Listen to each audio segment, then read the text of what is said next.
Congrats if you own MRVL and made some money off of this stock. It is up 10.43% along with SOXL up 16%, Wolf up 13%, MU also up 10%, which I just did a video on, so check that out. But for MRVL, I want to go over price targets since it's been a while since I have looked at this. This is the daily time frame. The RSI still not quite overextended, but getting there, so watch out for that. And we also have a gap to the south side that will take us down to about 220.22.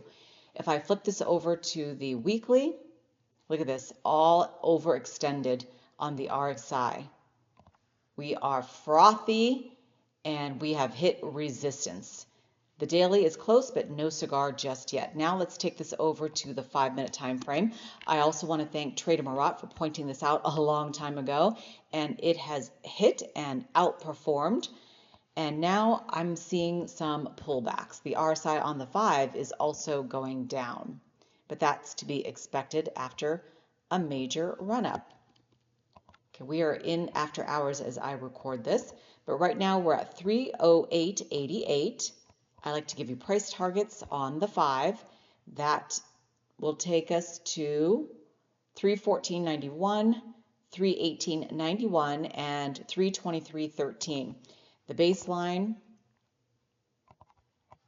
where we could grind sideways, consolidate. Barcode is at 306.37. To the south side, we are looking at 297.94. That's a potential buy-in area, a potential stop-loss area. Depends on what side of the line you bought. And below that, 293.94, and the gap coincides with -4 standard deviations at about 288.88. Let me just mark this out, or 98. And it closes out at roughly 284.87, and then we have another gap that will take us down to here. Let me mark this out. You have to be beyond the price, the current price. All right. So I do anticipate some pullbacks on MRVL. Let's take a look at the 1-year price target.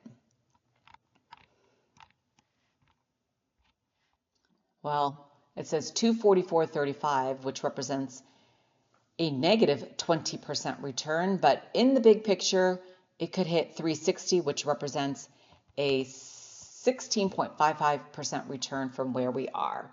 So watch out for the retracement, and then more potential to the upside. But I got fixated for a second on this gap.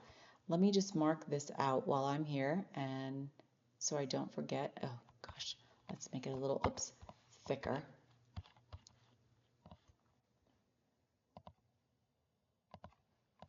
Since we fell down,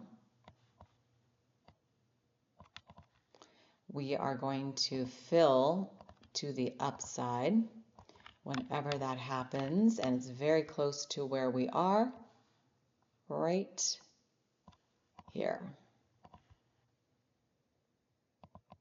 316.01, and we're at 308.88. Let's see if we can hit that on possibly Tuesday or maybe by the end of the week, since we are still in an upward channel on the 5.